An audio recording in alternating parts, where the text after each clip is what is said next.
relied so much this season on Kawhi in the fourth quarter. What did it mean for you to do this essentially where he wasn't going on one of those scoring runs late? Well, they weren't going to let him. They were going to trap him all game, which they made that clear. I don't think we won with any offense anyway tonight. We put 4 bigs on the floor, basically, and defended them. What did they have, 10 points, I think, in the fourth quarter. You can hold the team. This was one of those defensive wins, which we talked about. So that was really good. I tell you, I don't think we've ever had that lineup on the floor. And to have that much size on the floor created a problem. We got us some offensive rebounds, and it created – they were getting one shot and out. So, but it's good, You're not going to play well every night. Yet he almost had a triple-double still, almost a quadruple-double, But it was a team win. It was really nice. I thought Jermichael, it's funny. Guys get so wrapped up sometime and miss open shots, right? And tonight, instead of getting wrapped up in that, he just kept playing defense and kept making plays. And that's how, we ask every guy, if you can take away the best thing you do, how else can you help the team? And I thought a lot of guys did that tonight. Doc, you guys are now 10 games into the season. You're 7-3. How would you assess this first portion of the season? Survival. Really, we've. I don't know if we've had the toughest schedule, but we got to be up there in the top 5 somewhere. Is that right? So, we've had games with Kawhi out. We've had. We haven't had Paul George yet. We knew before the season started that these 10 games would be hard, and I didn't know where we would be, honestly. I really didn't. And to be where we're at, we don't have our team yet, and to be where we're at, I'm pretty happy with it. Doc, were you surprised that Toronto scrappy enough to come in a back-to-back and give you a game like this? That's who they are. That's their DNA. So no, they play that way every night. Last night they scrapped the win, and tonight they were trying to do it again. It was one of those games, for sure. Hey Doc, even with the shooting line that Kawhi had and the turnovers, how do you see him navigate all different kinds of roles with his playmaking and defense to still be effective? Pretty good, I actually thought, they double teamed him no matter where he was at on the floor. I thought we ended up getting great shots and not making them, and then I thought for a while we had a stretch where nobody trusted it anymore. We were trying to attack through double teams, and but then the fourth we kind of gathered ourselves back and started moving the ball again. So, the more players you can put on the floor for him, the less they can do that. So we'll see. Doc, it seemed like that they came out on fire on offense and everything. It seemed super aggressive, but then in the fourth quarter, the defense did step up, and it seemed like you guys had more stops, more blocks, more steals. Do you accredit that to your defense, or was it just like I think Mr. Medina said, the second half of the back-to-back, they got a little gassed out? Probably a little bit of both. I definitely thought our size defensively was a major factor. They're usually the longest team, right? And tonight they felt the team that was longer, and so it was one of those nights. But clearly playing back-to-back, though there was no travel involved, is very difficult. That's why we keep trying to cut them out. It's very hard on coaches. Doc, Doc, how much will having Paul back at some point help Kawhi in situations like he was in tonight in fourth quarter? Just imagine when you have Kawhi and Lou and Paul, and the team tries to trap you with Trez. You're going to pretty much get what you want. But until we have that, it wasn't a bad move by them. Doc, you just spoke about how you guys had tough three-point shooting. You guys were 8 for 36. Were you still telling the guys to shoot from the three-point line? Yeah, I was yelling at them too. I thought we passed 5 of them up. We kept driving in the middle with a bunch of trees. Shoot it. If that's what you do, shoot it. And I thought I bet we passed 10 of them up, to be honest, and probably got nothing out of the drive. So, my thing is if that's what you do and you're open, you should never hesitate, ever. Let it go. I haven't even looked at Houston yet, So And they have this one guy I know that's pretty good, and then they have another guy that's pretty good. So Hey, Doc. call Austin and see how we should guard him. Hey, Doc. How's Landry doing? How serious do you think that injury is? I don't know how serious it is, but it's a ankle sprain, a lower leg injury ankle sprain. So, that's about all I know right now. Yeah, Doc, obviously before the game, from the outside, there was a lot of attention on the storyline of Kawhi playing Toronto. You mentioned before you never notice a change in his demeanor. During the game, does he give you any kind of idea that maybe he's sensing the emotions of that moment? And how does that compare to other guys you've coached in the past? Well, if you compare him to Kevin Garnett, it's just a little bit of a difference. You can kind of read Kevin pretty well. No, he doesn't give much. I like that. I like the poker. Him and Sham are when you watch both of them, you don't know, they're just into the game. So, only thing, we communicate a lot during the game, but not about his emotions. I honestly don't worry about him a lot. I love how he does that. Clearly, I don't know a lot of people on earth that can do that emotionally. I could never do that.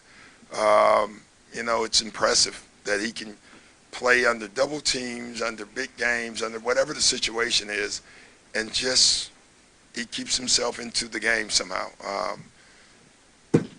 It's impressive.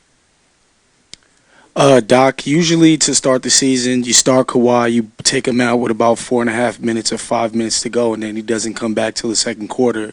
Today, you guys brought him back with about 2.5 minutes left in the first. Was there a particular reason for that? No, we've done it a lot, actually.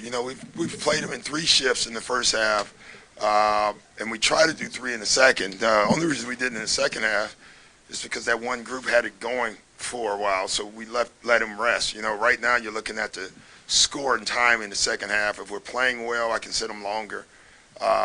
It's still a work in progress. As the season goes on, his minutes will go up, and then it's easier. Right now you want to keep him in the area that we've kept him.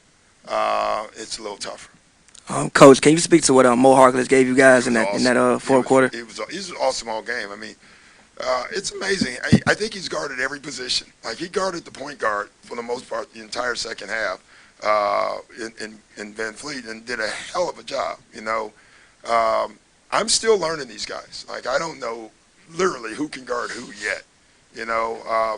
I do know who can't guard who, but we're not sure, like, which guys. Like, Mo keeps surprising you. We haven't put him on a lot of point guards, and now we know, and he told us the other day he actually preferred guarding smaller guys, with his length, and he showed why. Hey, Coach, last game, Pat Beverly said this team just seems to have like a certain type of will in the fourth quarter that other teams don't have. Can you touch upon that? I like that talk, but we have shown that. That's a good trait, obviously, to have when you don't have your great game going and somehow you can dig down and win the game. I would prefer us to have that trait in the first, second, and third, and fourth. Maybe we wouldn't have ourselves in these binds, but we got a lot. We got a lot to figure out still. You can see it in how we're playing, but while we're doing it, we're still winning games. You guys had 20 offensive rebounds tonight. Rebounded the Raptors by almost 30. Yeah. Was there a concerted effort tonight on the glass, or just how the game every played? night so far. We feel like we have a size advantage. You knew going by watching their other games that at some point in every game they go small. When they went small, we actually went bigger.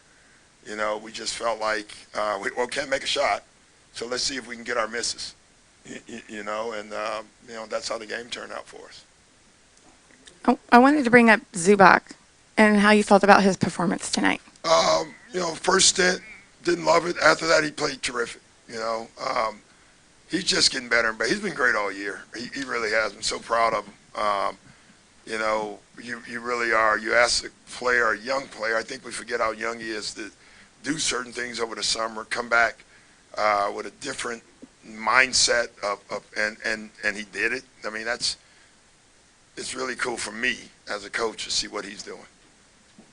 How would you attribute Kawhi Leonard? He seems like a quiet leader. He doesn't say much, but is that the way you'd look at it? That's who he is. You don't have to talk to lead. You really don't. You can just do, and everybody follows.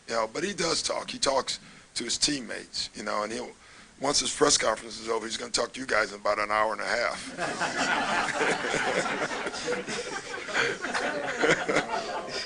That's early. I know that's a sore joke for you guys. I'll be eating by the time this. Go ahead. Can you talk about Trez's leadership as far as like him just communicating more with guys on the floor? He's been great. We talk to him and Zub the most because there's no good defensive team if their bigs aren't talkers. And neither one of them are really talkers by nature. And Zub today, you could hear him on the floor. Trez, whenever he takes his mouthpiece out, you can understand him. But he's talking. It's been great. Mo is a quiet guy by nature. We're trying to get him to talk, and Jamichael, but you could slowly hear them. And once they start doing that, then we're going to be really good defensively. Patrick Patterson was one of the first starters, if not the first, in double digits offensively. Has anything in his role shifted from the time that signing was made, or do you see his role shifting any further once Paul George is added into this lineup? Yeah, I don't know. I mean, we told him to shoot the ball. We really do. Like, sometimes if you simplify it for players, they become better. And that's with him. We told this story, but he was working on dribbling, and we just said shoot or pass. Just shoot every time if you're open. And I think that's what he's doing. And it makes him a better shooter because I think that's what he is. And sometimes we get away from what we really are, and that's what he is, and that's what we need him to be. Coach, over here, can you talk about Patrick Beverley in terms of rebounding? I think this is the second game in the past week that he's had double-digit rebounds. Is it an effort? Is it a concerted effort for you guys to send him down there, or is it just a matter of him, kind of doing what he does? Usually breaks the rules when he's down there. Honestly, he's just a great rebounder. He is. He's a great rebounder at the point guard spot. And we do give him liberties because he is. Certain guys like Rondo, we had one, and our rule was the guard to get back, but then he rebounded so well, we just changed it and said, well, you can do whatever you want, but get back too. And Pat comes up with big ones. He's just tough, man. I say it every press conference. He's from Chicago. Doc, it's a couple games now where the three-point shooting just hasn't really been there. Obviously, you guys are still missing Paul, but are you concerned? At one point, do you get concerned with the three-point shooting at all? Never. No, we didn't keep jacking them up there. They'll go in. Everybody good? You're good? All right.